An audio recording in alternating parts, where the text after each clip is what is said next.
Good morning বন্ধুরা, কেমন আছো তোমরা সবাই? আশা করি সবাই ভালো আছো, আমরা ভালো আছি। দেখো সুবর্ণ ফ্যামিলি ব্লগে তোমাদের অনেক অনেক স্বাগত আর ভালোবাসা। দেখো দেখাচ্ছিলাম শ্রুতি চান কাউন করে ঘুমাচ্ছে। আর শ্রুতির ডিমান্ডে আজকে আমি ওর জন্য ইডলি বানাচ্ছি। আমি আগের দিন সব পাত্র নিয়ে এসেছি, আগের দিন বললাম না বাজারে গেছিলাম, বাজারে গিয়ে ইটি আমি কিনে নিয়ে এসেছি, ওকে দিয়েছি। আর তোমার দাদাভাই দেখো যারা কাজ করছে তাদের জন্য শিঙা টিঙা এনেছিলো, তা আমাকেও দিল, আমিও খেলাম। আর আমি কালকে শুধু খেয়েছি লেবুর জল আর কফি মিলিয়ে। আর দেখো তোমার দাদাভাই আজকে কত কিছু নিয়ে এসেছে সকালে। এই খেয়ে আমি মোটা হব না কেন বলো তো তোমরা? চলো, এই যে সকালবেলা এই যে চা এই সব নিয়ে বসে গেছি, সবাই মিলে খাবো। আর দেখো এখন সকালবেলা আমার সব কাজ বাজ হয়ে গেছে, স্নান ধ্যান করে আমি চলে এসেছি। আর আমি বলছিলাম যে স্নান ধ্যান করে চলে এসেছি, এখন পুজোও দেওয়া হয়ে গেছে আমার। সকালবেলা পুজো টুজো দিয়ে বাদ বাকি কাজ করে আমি আগে চাটা খেয়ে দিয়েছি। আর ঈশানকেও আজকে আমি ইডলি খাইয়ে দিয়েছি সকালেও। কালকে রাত্রে বেশি খাইনি, কালকে রাত্রে যেহেতু রুটি খাইয়েছিলাম ওর জন্য বেশিও খাইনি, ওর জন্য আমি ওকে সকালে ইডলি খাইয়ে দিয়েছি 8:30টার আগেই। আর এখন কাজের লোক এসেছে, ওদের জন্য চাটা দিয়েছি। আর তারপর দেখো এটা আমি মশলা মেখে রেখে দিয়েছিলাম, হাঁসের মাংস নিয়েছিলো তোমার দাদাভাই। আর কে কেউ গোটা রসুন খাও আমাকে অবশ্যই বলো। আমি হাঁসের মাংসতে গোটা রসুন আমরা খেতে সবাই পছন্দ করি খুবই, ওর জন্য দিয়েছি। আর এই দেখো মশলা অনেকটা কষানো হয়ে গেছে। আর পরে না আমি দেখাতে পারিনি ভিডিওতে বেশি, কারণ মানে ঈশানকে খাওয়াতে দেরি হয়ে গেছিলো, ওর জন্য পরে আর ভিডিও করা হয়নি। আর ওর খিদেও লেগে গেছিলো, যেহেতু আজকে আমি সকাল সকাল ওকে খাইয়েছি, ওর জন্য দেখো মশলা টশলা কষিয়ে তারপর জলটা দিয়ে দিয়েছি।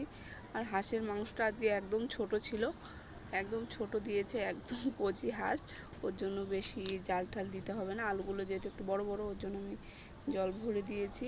তারপরে যখন আমি খাওয়া অর্ধেক হয়ে গেছে, তারপরে আমার মনে পড়েছে যে আমি তো ভিডিও একটু করিনি, তার জন্য দেখো এই যে হাঁসের মাংস আর এই যে আমার থালি, এটা আমি খাচ্ছি। তোমার দাদাভাই খেয়ে চলে গেছে, আর ওইখানে মা খাচ্ছে।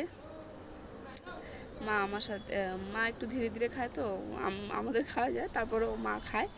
চলো তাহলে তোমার দেখতে থাকো আগে ভিডিওটা। দেখো কতদিন পরে তোমাদের ঘরে নিয়ে আসলাম, আমার ঘরে, আমার বাড়ি, আমার ঘরে দেখো প্লাস্টার চলছে। এই যে এটা হল রুম, অর্ধেক করে রেখেছে। আর এই দেখো বৃষ্টি পড়ছে, দেখো বেডরুমটা তো দেখা যাচ্ছে না, দেখো সব প্লাস্টার হয়ে গেছে, এদিকে হয়ে গেছে, এদিকে হয়ে গেছে, এদিকে এই জন্য এইভাবেই রেখেছে, কারণ এখানে টাইলস বসবে, এখানেও টাইলস বসবে। কারণ তোমার টাইলস বসালে না আমি যখন তখন রান্না হয়ে গেলে একটু মুছে দিতে পারবো, ওই জন্য টাইলস বসালে। এইখানে থাকবে ফ্রিজ, দেখো জল তুলে এইখানে থাকবে ফ্রিজ, ওই জন্য জায়গাটা খাবে। আর এই যে বেডরুমের একটাই জানলা, এটা পরবর্তীতে আমাকে এখানে দেখবে এইভাবে ভিডিও করতে, আমি এখান থেকে করবো। দেখো কত সুন্দর। এই দেখো বাথরুমেও হয়ে গেছে, বাথরুমে তো পুরো টাইলস বসাবে আমার শ্রুতির, এটা ডিমান্ড। এটা টয়লেট, এই দেখো অনেকটা কাজ হয়ে গেছে। তোমার দাদাভাই আগের থেকে এই উপরে বাথরুমের সেটিং করে রেখেছে, কারণ পরে যেন ভাঙাচোরা না করতে হয় ওর জন্য, পরে আবার ভাঙতে হতো, ওর জন্য করে নিয়েছে। চলো তাহলে তোমার সাথে বাড়ি গিয়ে আবার দেখা হচ্ছে। দেখো এখন রুই মাছ দিয়ে লাউ দিয়ে রান্না করছি আর ভাত রান্না করছি, ব্যাস এই দিয়ে আমাদের রাত্রে খাওয়া হয়ে যাবে। এটা ঈশানের লঙ্কা ছাড়া। দেখো বন্ধুরা, সতীর জন্য একটা বার্থডে গিফট নিয়েছি,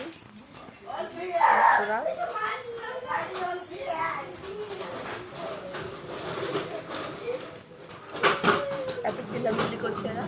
চলো তাহলে আজকের ভিডিওটা এখানে শেষ, তোমার সবাই ভালো থাকো, বাই, গুড নাইট।